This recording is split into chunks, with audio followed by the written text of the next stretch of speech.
আসসালামু আলাইকুম ওয়া রাহমাতুল্লাহি ওয়া বারাকাতুহু। সুপ্রিয় দর্শক শ্রোতা, যারা যেখান থেকে অনুষ্ঠান দেখছেন সকলকে জানাচ্ছি আন্তরিক প্রীতি ও শুভেচ্ছা।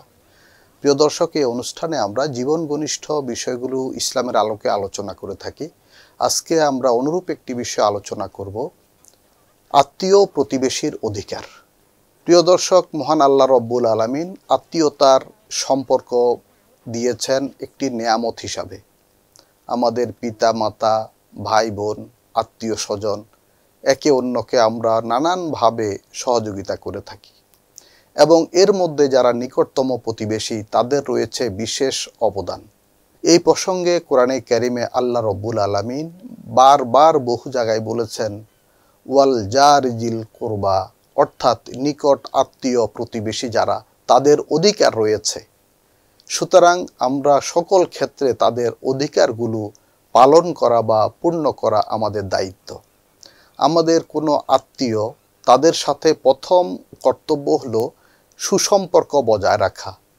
দ্বিতীয় দায়িত্ব হলো যোগাযোগ রক্ষা করা। আমরা অনেক সময় দূরে থাকি, তখন তাদের সাথে যোগাযোগ রক্ষা করা।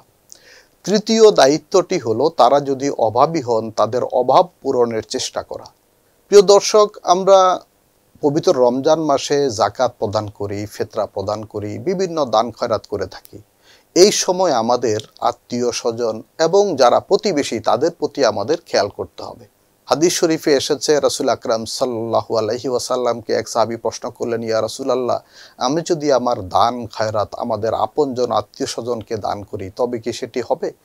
তখন নবীজি বললেন, এতে তুমি দ্বিগুণ সওয়াবের অধিকারী হবে। প্রথমত তুমি দানের সওয়াব পাবে, দ্বিতীয়ত আত্মীয়তার যে সুসম্পর্ক সেটি রক্ষা করেছ, এই জন্য আরেকটি সওয়াব আল্লাহ পাক তোমাকে দান করবেন। সুবহানাল্লাহ।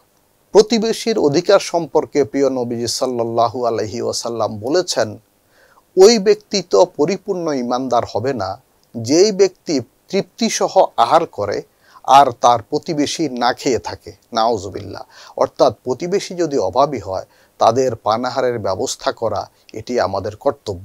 এবং প্রতিবেশী সম্পর্কে নবী করিম সাল্লাল্লাহু আলাইহি ওয়াসাল্লাম পারিবারিকভাবে নির্দেশনা দিয়েছেন যে তোমরা যখন তরকারি রান্না করবে তখন একটু ঝোল বাড়িয়ে দিও যাতে তোমার প্রতিবেশীকে কিছুটা দিতে পারো। সুবহানাল্লাহ।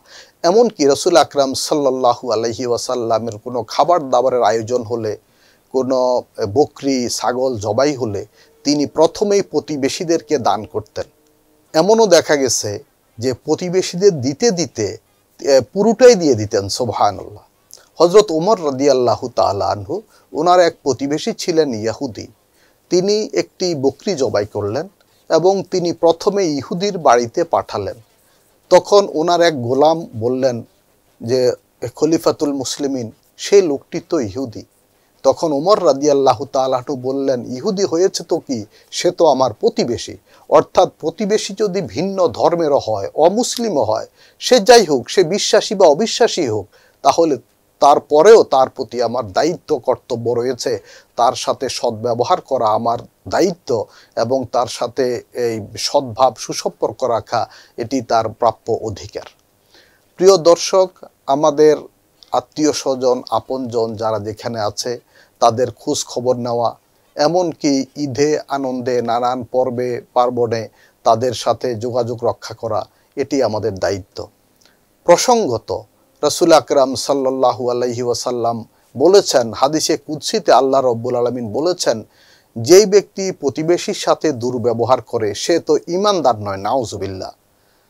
এই প্রসঙ্গে নবীজি হাদিসে বলেন, আল মুসলিমু মান সালিমাল মুসলিমুনা মিন লিসানিহি ওয়া ইয়াদি, প্রকৃত মুসলমান তো সেই ব্যক্তি যার হাত এবং জবান থেকে অন্যরা নিরাপদ থাকে এবং শান্তি লাভ করে। অন্য হাদিসে নবীজি বলেছেন, ওই ব্যক্তি পূর্ণাঙ্গ মুমিন নয় যার প্রতিবেশী তার অনিষ্ট থেকে নিরাপদ থাকে না। নাউজুবিল্লাহ। সুতরাং আসুন আমরা প্রতিবেশীর প্রতি দায়িত্ব পালন করি, আত্মীয় স্বজনের অধিকার পূর্ণ করি।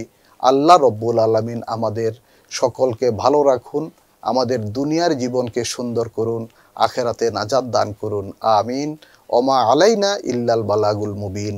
আসসালামু আলাইকুম ওয়া রাহমাতুল্লাহি ওয়া বারাকাতুহু।